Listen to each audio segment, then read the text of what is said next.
கொள்கை நிலைப்பாட்டை தப்பாக பண்ணாங்க. பாக்கியராஜா இருக்கட்டும், டி ராஜேந்தர் இருக்கட்டும், எல்லாருமே இருக்கட்டும். இவங்க வந்து ஏழை எளிய மக்கள்கிட்ட வந்து கீழே வந்து சினிமாவில் பெரிய குவாலிட்டி கேட்டால் சினிமா குடும்பத்தில் இருக்கிறவங்கள சினிமா நான் சொல்கிறது இப்போ ஏழை எளிய மக்கள் இறந்து போகிறாங்க. இப்போ உசைனி இறந்து போயிட்டாரு, போகவே இல்லை, டெத்து கூட போகவே இல்லை.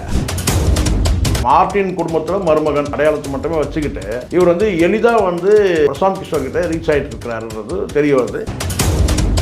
இன்னைக்கு வந்து தமிழ்நாடு அரசியல் கேட்டால் பலம் பொருந்திய கட்சியாக திமுக மட்டும்தான் இருக்குது. அதிமுக பலவீனமாக இருக்குது. இவர் வந்து ஒரு கூட்டணி மாறணும்னு சொன்னால் கூட வந்து அதிமுக தலைமையில் இவர் கூட்டணிக்கு போக முடியாது. அங்கே பிஜேபி ஆல்ரெடி அசைன்மெண்ட்டில் இருக்கிறாங்க. அப்போ இருக்கிற ஒரே கட்சி திமுக தான். அதை தாண்டி இவங்க கேட்டால் வந்து விஜய் கிட்ட வர முடியாது.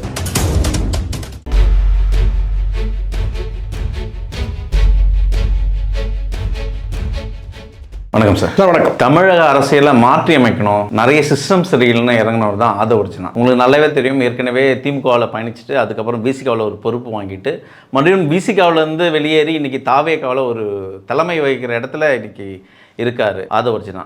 இன்றைக்கி அவரோட மைத்துனர், அதாவது அவரோட அக்கா மகன் ஒரு அறிக்கையை வெளியிட்டிருக்காரு. ஆதவ் அர்ஜுனாவுக்கும் எங்கள் குடும்பத்துக்கும் எந்த சம்மந்தமும் இல்லை, அவரோட கருத்துக்கும் எங்கள் குடும்பத்துக்கும் எந்த சம்மந்தமும் இல்லை அப்படின்ற ஒரு ஆதங்கத்தை வெளிப்படுத்துகிறார் ஜோஷ் மார்ட்டின். இதை எப்படி பார்க்குறது? அதாவது ஒரு விஷயம் சார், மார்ட்டின் குடும்பத்தில் இவர் மருமகனாக இருக்கிறாரு, இவர் எப்படி போய் மருமகனாக ஆனார், இந்த ஆராய்ச்சியெலாம் நமக்கு வேணாம். ஆனால் வந்து மார்ட்டின் குடும்பத்தில் ஒரு உறுப்பினர் இவர். இப்போ இதுவரையிலும் கேட்டால் இவர் வந்து எடுத்த பல்வேறு அரசியல் நடவடிக்கையில் மார்ட்டின் குடும்பத்தில் இருக்கும் யாரும் கருத்தை சொல்லவே இல்லை. ஆனால் சமீப காலமாக கேட்டால் அவருடைய மனைவி ஒரு ரெண்டு வார்த்தை பேசுகிறதும், இப்போ வந்து வலிமையாக வந்து அவருடைய மைத்துனர் வந்து எங்கள் அப்பாவுடைய சொத்தை வந்து இவர் வந்து சார்லஸ் பேசுகிறாரு, எங்கள் அப்பாவுடைய சொத்தை வந்து அனுபவிச்சுக்கிட்டு எங்களுக்கு தேவையில்லாமல் வந்து சிக்கல்களை கொடுக்குறாரு அப்படின்ற மாதிரி பேச ஆரம்பிச்சிருக்காரு. சார்லஸ் யாருன்னு முதல் பார்க்கணும். சார்லஸ் வந்து யாருன்னு கேட்டால் அவர் வந்து ஒரு அரசியல் கட்சி சார்ந்தவர். எந்த அரசியல் கட்சினா பிஜேபி அரசியல் கட்சி. ஆனால் பிஜேபியில் இருந்தாலும் கேட்டால் அவருடைய அரசியல் எங்கே இருக்குன்னு கேட்டால் பாண்டிச்சேரியில் இருக்க அரசியல். முழுக்க பாண்டிச்சேரியோட முதலமைச்சருக்கான பதவிக்காக அவர் சில இப்போ எப்படி ஆதவ் அர்ஜுனா வந்து இங்கே எப்படி ஒரு அரசியல் கட்சியில் வந்து ஒரு முன்னெடுப்பு எடுக்கிறாரோ அது மாதிரி பிஜேபியில் சேர்ந்து ஒரு பாண்டிச்சேரியில் வந்து அடுத்த முதலமைச்சர் ஆகிறதுக்கான அந்த வேலையை செஞ்சுட்டு இருக்கிறாரு. இவர் இங்கே ஒரு எம்பி ஆகணும், அதுக்கான முன்னெடுப்பு செஞ்சுட்டு இருக்கிறார். இவ்வளோதான் வித்தியாசம். ஆனால் இப்போ வந்து இவ்வளோ நாள் பேசாத சார்லஸ் வந்து இப்போ ஏன் பேசுகிறாருன்னா, ஆதவ் அர்ஜுனா வந்து அண்ணாமலை அவர்கள் வந்து கடுமையான விமர்சனம் வந்து கடந்த அந்த பொதுக்குழுவில் பண்ணியிருந்தார். என்னென்னு கேட்டால், புலியே அமைதியாக இருக்கும்போது இந்த ஆடு வந்து தேவையில்லாமல் வந்து தலையை உள்ள விடுது ஏதோ ஒன்று பேசியிருக்கிறாரு. நாங்கள் பிரியாணி போட்டுருவோம் ஆட்டம்லாம் ரொம்ப கீழ்த்தரமாக பேசியிருக்காருன்னு வச்சுக்கோங்களேன். ஒரு மாநில தலைவரை வந்து இப்படி பேசியிருக்காரு. சரி, மாநில தலைவர் இதுக்கு முன்னாடி இப்படி கேட்டால் பிஜேபி அண்ணாமலை எப்படி பேசியிருக்கிறாருன்னு கேட்டால் வந்து விஜய் வந்து ஒரு நடிகைகளை ஒப்பிட்டு வந்து அவர் கீழ்த்தரமாக பேசியிருந்தார். அதுக்கு பதிலடி கொடுக்குற விதமானு கேட்டால் வந்து வேறு யாராவது பேசியிருந்தாலும் கூட பரவாயில்ல, ஆதவ் அர்ஜுனா பேசியிருக்கிறாரு அப்படின்னா ஆதவ் அர்ஜுனா இப்படி பேசணும்னு கேட்டால் கண்டிப்பாக இந்த இடத்துல யாராவது ஒருத்தர் ரியாக்ட் பண்ணி தானே ஆகணும். அப்போ அந்த வகையில் வந்து கேட்டால் வந்து சார்லஸ் வந்து கேட்டால் அந்த பிஜேபி கட்சியில் இருக்கிற அந்த சார்லஸ் வந்து இந்த ஒரு அப்ஜெக்ஷன் சொல்கிறாரு. இப்போ தான் கடுமையான ஒரு வார்த்தை வைக்கிறாரு. எங்கள் அப்பாவுடைய சொத்துக்களை வந்து பணத்தில் வந்து வாழ்ந்துட்டுருக்கிற மார்ட்டின் வந்து இப்படி வந்து இதுக்கு வந்து ஆதவ் தரப்பில் இது வரைக்கும் எந்த ரியாக்ஷனும் இல்லை. ஏற்கனவே எல்லாருக்கும் தெரிஞ்சது தான். சரிங்களா, முழுக்க இவர் என்ன மன்னாரன் கம்பெனியில் வேலை செஞ்சார் ஆதவ் அர்ஜுனா. முழுக்க மார்ட்டின் கிட்ட வந்து மார்ட்டினோட பணம் தான். மார்ட்டினோட பணம் யார்? பொதுமக்கள் கிட்ட கொள்ளையடிச்ச பணம் தான், லாட்ரி மூலமாக கொள்ளையடிச்ச பணம் தான்.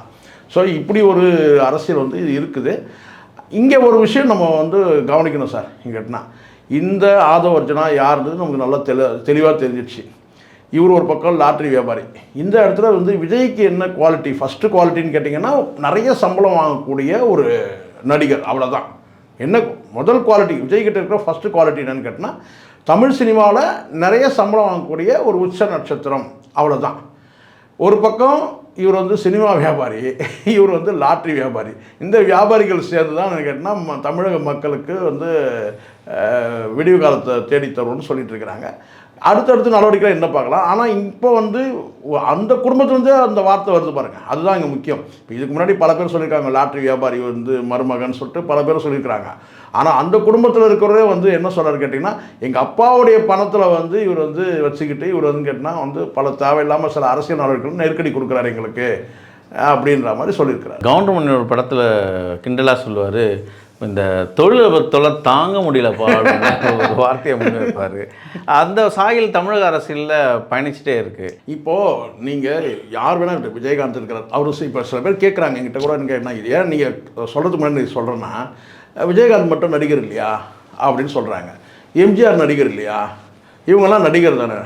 சரி ரைட், எம்ஜிஆர் அரசியல் ஜெயிச்சார், விஜயகாந்த் அரசியல் கிட்டத்தட்ட ஜெயிச்சார் தான். என்கிட்ட எதிர்கட்சி தலைவர் வரைக்கும் வந்துட்டார் அவர். அதுக்கப்புறம் உடல்நிலை சரியில்லை, அவருக்கு ஒரு இறங்குமுகமாயிடுச்சு. ஆனால் எதிர்கட்சி தலைவர் வரைக்கும் வந்து உட்காந்துட்டார்.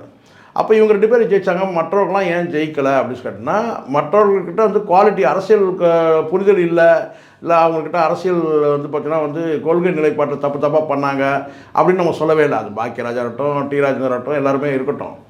ஆனால் இவங்க வந்து ஏழை எளிய மக்கள்கிட்ட வந்து கீழே வந்து இவங்க வந்து இறங்கி போனாங்க. வந்து தினசரி வந்து அவங்களுக்கு உணவு, இந்த ஏழை மக்களுடைய நம்பிக்கைப்பட்ட தலைவராக இருந்தாங்க. மற்றவர்கள் வந்து அந்த அளவுக்கு போகலை. அது யார் வேணால் இருக்கட்டும், அது பாக்கியராஜா இருக்கட்டும், அரசியல் கட்சியிலேருந்து அத்தனை நடிகர்களும் நீங்கள் சிவாஜிலேருந்து நீங்கள் எடுத்துக்கோங்க. இந்த 2 பேர் எப்படி ஜெயிக்க முடிஞ்சுதுன்னு கேட்டிங்கன்னா, ஏழை எளிய மக்கள்கிட்ட இறங்கி போய் அவங்களுக்கு தேவையானதை செஞ்சாங்க. வீட்டில் எந்த நேரமும் சாப்பாடு, இதெல்லாம் வந்து கேட்டால் வந்து சாதாரண மக்கள்கிட்ட வந்து கேட்டால் வந்து கூலி தொழிலாளிகிட்டையும் வந்து மூட்டை தூக்குற தொழிலாளிகிட்டையும் வந்து ரீச் ஆனாங்க. மற்ற நடிகர் ரீச் ஆகலை. அதனால் அவங்களால வந்து ஜெயிக்க முடியல. அதுதான் நம்ம முதல் பார்வையாக நம்ம இருக்கணும். விஜய் அப்படி ஏதாவது இருக்கிறான்னு கேட்டால், விஜய் கிட்டத்தட்ட வந்து கேட்டால் வந்து எப்படி வந்து பாக்கியராஜ் எப்படி இருந்தார், டி ராஜேந்தர் எப்படி இருந்தார், இப்படி தான் இருக்கிறார தவிர, ஒரு அறியப்பட்ட நடிகராக இருக்கிறார தவிர, ஏழை எளிய மக்களுக்கு வந்து பார்த்திங்கன்னா அவர் இது வரைக்கும் அந்த மாதிரி குவாலிட்டி இல்லவே இல்லை. பரவலாக சினிமாலேயே என்ன சொல்கிறான்னு கேட்டிங்கன்னா, சினிமாவில் பெரிய குவாலிட்டி கேட்டால் சினிமா குடும்பத்தில் இருக்கிறவங்கள, சினிமா நான் சொல்கிறதுக்கு இப்போ ஏழை எளிய மக்கள் இறந்து போகிறாங்களே, இப்போ உசைனி இறந்து போயிட்டார், போகவே இல்லை, டெத்து கூட போகவே இல்லை. பத்ரி படத்தில் அவர் கூட நடித்தவர் விஜய்.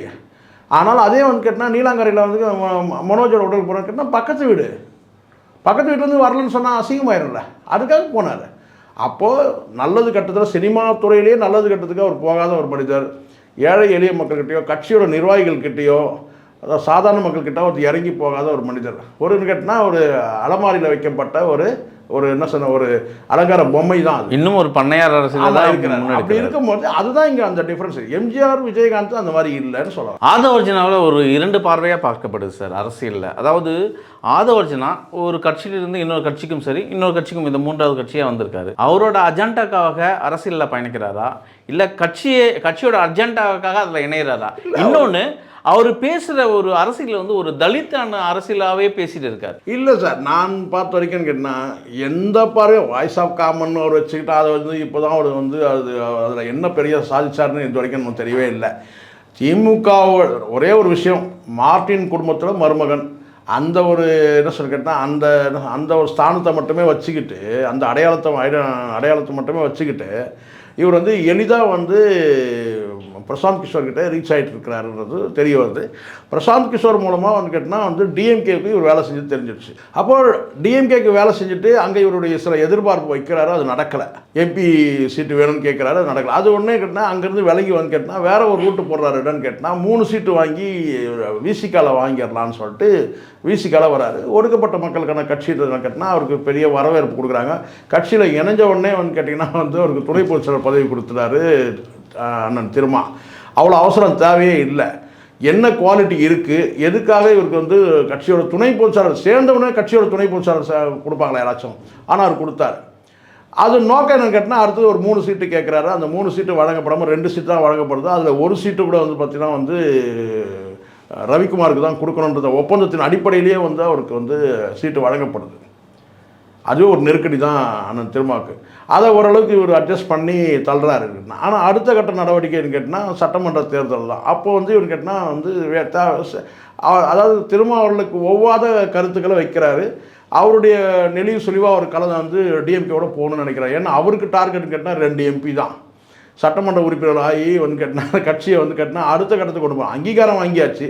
2 எம்பி, ஒரு 6 எம்எல்ஏல ஒரு 4 எம்எல்ஏக்கள் வந்து 6 எம்எல்ஏல கூட உங்களுக்கு நல்லா தெரியும்னு கேட்டால் வந்து 3 பேர் வந்து கேட்டால் வந்து 2 பேர் வந்து நான் தலித்து உங்களுக்கு தெரியும், ஒருத்தர் வந்து ஷெட்யூல் கம்யூனிட்டின்னு சொல்கிறாங்க, ஒருத்தர் மட்டும்தான் வந்து ஒருத்தர் ஷெட்யூல் ட்ரைபு, ஒருத்தர் ஷெட்யூல் கம்யூனிட்டி, இப்படி தான் சொல்கிறாங்க. அந்த 4 எம்எல்ஏக்கள் கூட அண்ணனுடைய தீவிர விசுவாசிகள் தான் கொடுத்தாங்க. 1 இயர்ஸ் எல்லாம் கொடுத்தாரு, ஒரு ஜெயிக்க முடியாமல் போச்சு. இல்லை சொல்கிறேன், அப்போது இந்த இடத்துல வந்து கேட்டிங்கன்னா இவருடைய அரசியல் அடுத்த கட்ட அரசியல்னு கேட்டிங்கன்னா வந்து இவர் பதவி வாங்க முடியலன்றது அந்த ஏக்கம் இருக்குது ஆதவ அர்ஜுனாக்கு. அதனால தான் வந்து கேட்டிங்கன்னா துணை முதலமைச்சர்லாம் சொல்லி இவர் கழகத்தை ஏற்படுத்துகிறாருன்னு வச்சுக்கிறேன். அவருக்கு அண்ணனுக்கு தெரியும், அண்ணன் திருமாவுக்கு தெரியும் நம்மளுடைய பலம் எவ்வளோ, நம்ம எப்படி இருக்கிறோம். இந்த திமுக அதிமுக வந்து கூட்டணியில் இருந்தபோது எப்படி இருந்தோம், திமுக கூட்டணியில் எப்படி இருந்தோம், அங்கே விட இங்கே முக்கியத்துவம் கூடுதலாக இருக்குது. அங்கே நினச்சா ஜெயலலிதாவை சந்திக்க முடியாது, இங்கே நினச்சா வந்து கலைஞரை போய் சந்திக்க முடியும், முதலமைச்சர் சந்திக்க முடியும். இதுவே ஒரு பெரிய விஷயமாக தான் பார்க்கணும். இப்போ சமீபத்தில் கொடுத்த பேட்டி கூட பாருங்களேன், என்னை கேட்டு தான் எல்லாம் முடிவு எடுக்கிறாங்கன்ற மாதிரிலாம் சொன்னால் அதுவே அதிகாரத்தில் இருக்கிறதுக்கு பொருளாகுதுன்றலாம் பேசுகிறாரு இப்போ சமீபத்தில். என்னென்னா ஆதவ அர்ஜுனாக்கு அவர் வந்து கேட்டால் அவருடைய எண்ணங்களை வந்து செயல்படுத்த முடியல. அங்கே வந்து எப்படியாவது வந்து கேட்டால் டிஎம்கேவுக்கு எதிராக செயல்படணும், உதயநிதிக்கு எதிராக செயல்படணுன்றது தான் அவருடைய நோக்கம். யாருக்கு அது எல்லாருக்கும் தெரியும். அப்போ அது நடக்கலைன்னும் போது கேட்டிங்கன்னா வந்து திரும்ப வந்து அங்கேருந்து கூட்டணி வந்து பிரிக்க முடியாதுன்ற ஒரு கட்டத்துக்கு வந்து கேட்டிங்கன்னா அப்போ தான் வந்து இவர் என்ன செய்கிறாருன்னா தமிழக வெற்றி கழகத்துக்கு தவறாரு. 6 மாத காலம் தான் இவரை வந்து இடைநீக்கம் செய்கிறாங்க. ஆனால் இவர் நிரந்தரமாக வெளியே வந்துடுறாரு. வந்துட்டு தமிழக வெற்றி கழகத்தில் போயிட்டு கேட்டால் வந்து என் தலைவர் வந்து விஜய்ன்ற மாதிரி பேசுகிறாரு. இப்போ அந்த அடுத்த கட்டமாக அங்கே இருந்துக்கிட்டே கேட்டால் இவருக்கு தேவையில்லாமல் கேட்டால் இப்போ கிட்டத்தட்ட ஒரு கீழமைப்படுத்துகிற மாதிரி தான் பேச்சுக்கள் இருக்குது. அதில் உண்மை இருக்கலாம், உண்மை இல்லாமல் இருக்கலாம். ஆனால் இவங்க ஒரு கட்சியில் இருக்கிறவங்க வந்து கேட்டால் இன்னொரு கட்சியை வந்து கபலீகரம் பண்ணுறாங்க, மதிமுக மாதிரி வந்து விசிகாவை பண்ணுறாங்க அப்படிலாம் பேசும்போது அதுக்கு வந்து இவர் ரியாக்ட் பண்ணுறதும் வந்து பார்த்தீங்கன்னா பலவீனமாக இருக்குது. இன்னும் கொஞ்சம் அதாவது கேட்டால் இவங்க ஒரு வகையாக இது எப்படி சொன்னால் நேரடியாக பலவீனப்படுத்த முடியாமல் மறைமுகமாக பலவீனப்படுத்துகிறாங்க. அந்த கட்சிக்கு என்ன அறிவுறுத்துறாருன்னு கேட்டால் ஆதவ அர்ஜுனா விசிகாவுக்கு இனிமேல் வந்து விசிகா ஒன்றுமே இல்லை, உங்கள் தலைவர் ரொம்ப பலவீனமாக இருக்கிறாரு, மதிமுக போல விசிகாவும் அழியும், அது திமுகவே செய்யும் அப்படின்றாரு. அதுதான் சொல்கிறேன். ஆனால் அது வந்து யாருக்கு அது அறிவுறுத்தல்னு கேட்டிங்கன்னா விசிகாவில் இருக்கிற தொண்டர்களுக்கு தான் அந்த அறிவுறுத்தல். இந்நேரம் வேறு யாராவது சொல்லியிருந்தாங்கன்னு வச்சுக்கோங்க சார், இந்த வார்த்தையை கடுமையான சாடி இருப்பாங்க. யார் ஆதவ அர்ஜுனாவை நீங்கள் எப்படி எங்கள் தலைவர் அப்படி சொல்லுவீங்க பலவீனமாக தர சொல்லிட்டு. ஆனால் யாரும் இது வரைக்கும் விமர்சிக்கவே இல்லை. ஒரு கட்டத்துக்கு மேலே திரும்பவும் வந்து கேட்டால் யூடியூப்பில் போய் யாரும் எதுவும் பேசாதீங்க அப்படின்னே சொல்கிறாரு. இப்போ இதுக்கு யூடியூப்பில் தானே பதில் தர முடியும். பல யூடியூப்பில் இந்த செய்தி வெளியாகுது ஆதவ அர்ஜுனா பேசுனது. அப்போ யூடியூப்பில் தானே பதில் கொடுக்க வேண்டியது இருக்கும். ஏன் இந்த நிலைமைக்கு திரும்ப இன்னும் அப்படியே இருக்குது? இல்லை, பலவீனமான தலைமையாக வந்து தன்னை அடையாளப்படுத்துகிற இடத்துல அவர் இருக்கிறார். அது காரணம்னு கேட்டிங்கன்னா நான் நினைக்கிறேன், நான் எதிர்பார்க்கேன்னா இன்றைக்கி வந்து தமிழ்நாடு அரசியல் கேட்டால் பலம் பொருத்திய கட்சியாக திமுக மட்டும்தான் இருக்குது. அதிமுக பலவீனமாக இருக்குது. இவர் வந்து ஒரு கூட்டணி மாறணும்னு சொன்னால் கூட வந்து அதிமுக தலைமையில் இவர் கூட்டணிக்கு போக முடியாது. அங்கே பிஜேபி ஆல்ரெடி அசைன்மெண்ட்டில் இருக்கிறாங்க. அப்போ இருக்கிற ஒரே கட்சி திமுக தான். அதாண்டி இவர்கிட்ட வந்து விஜய் கிட்ட வர முடியாது. விஜய் வந்து பிஜேபியோட பி டீம்னு நம்புறாரு. என்ன கஷ்டங்கள் கொடுத்தாலும் என்ன நெருக்கடிகள் இருந்தாலும் திமுக விட்டு வெளியே போனால் கேட்டால் அரசியல் பலம் இல்லைன்னு நினைக்கிறார். தலைவர்னா இவர் கண்டெஸ்ட் பண்ணக்கூடிய அந்த தொகுதியிலேயே சிதம்பரம் தொகுதியிலே அவங்க கேட்டால் பூத் கமிட்டிகள் சரியாக வேலை செய்யாமல் போயிடுறாங்க. அப்படி மட்டும் நீங்கள் கூடுதலாக சீட்டு வாங்குறதுனால அவங்க கேட்டால் உங்களுக்கு வேலை செய்யணும்ன்றதை சொல்கிறார். கட்சியினர் மத்தியில் பேசும்போது சொல்கிறாரு. ஸோ அந்த வகையில் ஒரு அரசியல் பலத்துக்காக கண்டிப்பாக அவருக்கு வந்து அவர் எம்பி ஆகணும். அது கூடுதலாக ஒரு எம்பி இருந்தால் 2 எம்பி ஒரு பலம் தானே. அப்போ நீங்க குறிப்பிடுறது வந்து விசிகாவில் இருக்கிற அதாவது தலித் சமூகம் அவர்களுக்கான சமூகத்துக்கு மட்டும்தான் சீட்டு கொடுக்கணும், இது போல மற்ற சமூகத்துக்கு கொடுத்தா ஒரு ஸ்லீப்பர்ஸில் தான் பயணிப்பாங்க அப்படின்னு. இப்போ கிட்டத்தட்ட நீங்கள் எடுத்துக்கலாம் சார். இங்கே இப்போ 4 எம்எல்ஏ இருக்கிறாங்க சார். இந்த 4 எம்எல்ஏல வந்து பார்த்தீங்கன்னா சிந்தனை செல்வனுடைய பேச்சும் ஒரு எம்எல்ஏக்களுடைய பேச்சை நம்ம பார்க்கணும். வெளியாளர்கள் வந்து திமுக எதிர்த்து குரல் கொடுக்குற அளவுக்குலாம் அங்கே யாரும் பேசவே இல்லை. ஒரு ஃபார்மாலிட்டிக்கு சொல்லலாமே தவிர அவருக்கு வந்து ஒரு கவன ஈர்ப்புக்காக பேசலாமே தவிர கடுமையான வந்து கேட்டால் தனியாக அடையாளமாக வந்து செயல்படலை. அதுக்கு தான் இங்கே சிக்கல் வந்து பெரிய சிக்கல் கேட்டால் இந்த வேங்கை வயல் விஷயத்தில் வந்து இவர் வந்து இவருடைய அரசியல் கடமையை வந்து சரியாக செய்யலைன்றது ஒரு குற்றச்சாட்டு பார்வையாளருக்கு. இது வந்து தாவேக்கா தான் சொல்லணும், ஆதவ அர்ஜுனா தான் சொல்லணுன்றது கிடையாது. ஆனால் திருமாவுக்கே தெரியும், அவருக்கே தெரியும் இது வந்து முழு வீச்சில் நம்ம செயல்படும். ஏன்னா ஒரு முறை பேசும்போது அவரே ரியாக்ட் பண்ணுறாரு. ஒரு பத்திரிகையாளர் கேள்வி கேட்கும்போது கேட்டால் என்ன இப்போ பொறுமையாக கண்டுபிடிக்கிறேன், என்ன இப்போன்னு கேட்குறாரு. பொறுமையாக தான் கண்டுபிடிக்கிட்டோம், என்ன இப்போ. அதுக்கு ஒரு உதாரணம் சொல்கிறாரு கேட்டிங்கன்னா வந்து ராமஜெயம் கொலை வழக்க உதாரணம் சொல்கிறாரு. இன்னும் கூட அவங்க பார்த்துக்கணும், பொறுமையாக கண்டுபிடிக்கிட்டோம் என்னன்னு கேட்குறாரு. அவர் பல கேள்விகள் கேட்கும்போது அவர் சொல்கிறார், ஒரு வார்த்தை சொல்கிறாரு, என்ன இப்போ நிதானமாக தான் கண்டுபிடிக்கிட்டோமே அப்படின்னு சொல்லி சொல்கிறார். உங்கள் நேரத்துங்கிறதுக்கு மிக்க நன்றி. நன்றி சார்.